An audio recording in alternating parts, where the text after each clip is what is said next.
Okay, so let's get started. Here is the sketch, the outline of what I want to create. Once I have my subject textured and ready with the basic scene set up, it's time to simulate the smoke. My plan is to simulate dense smoke from a small plane kept below our character. After some trials I tilted it a bit for better results. Now we wait. Okay, it's taking a lot of time. I'll come back after 6 hours or so. It's done. I don't use Vray, so I had to export the VDB separately and then re-import it using Redshift volume. Then I created and applied a Redshift volume shader to make it look decent. And it looks pretty good so far. I'm going to cheat a bit. Let's duplicate it and fill up the empty spaces.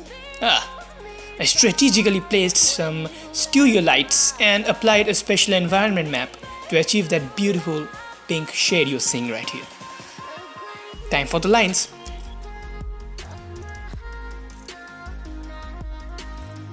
Maybe if I make them unequal they'll look good. It's not working, something isn't working. It doesn't feel right. Hey, wait, I had an idea.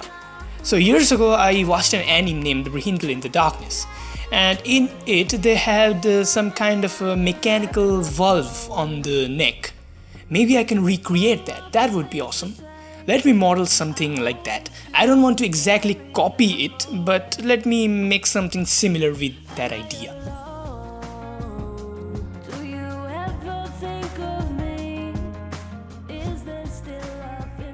Okay, it's done. Now we have to place it. That's the hardest part. Alright, it's done. Now let's add some cool looking grungy material and add some spice. Alright, let's add some spokes into the hinges.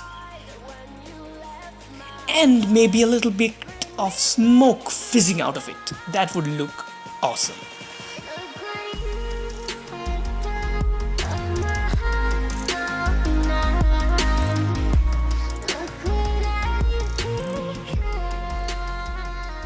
After tweaking around with it for an hour or so, it's finally done and rendered.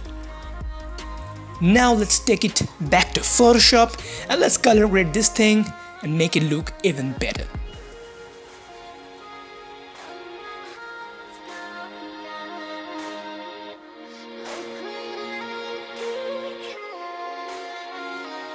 Alright, it's the final result.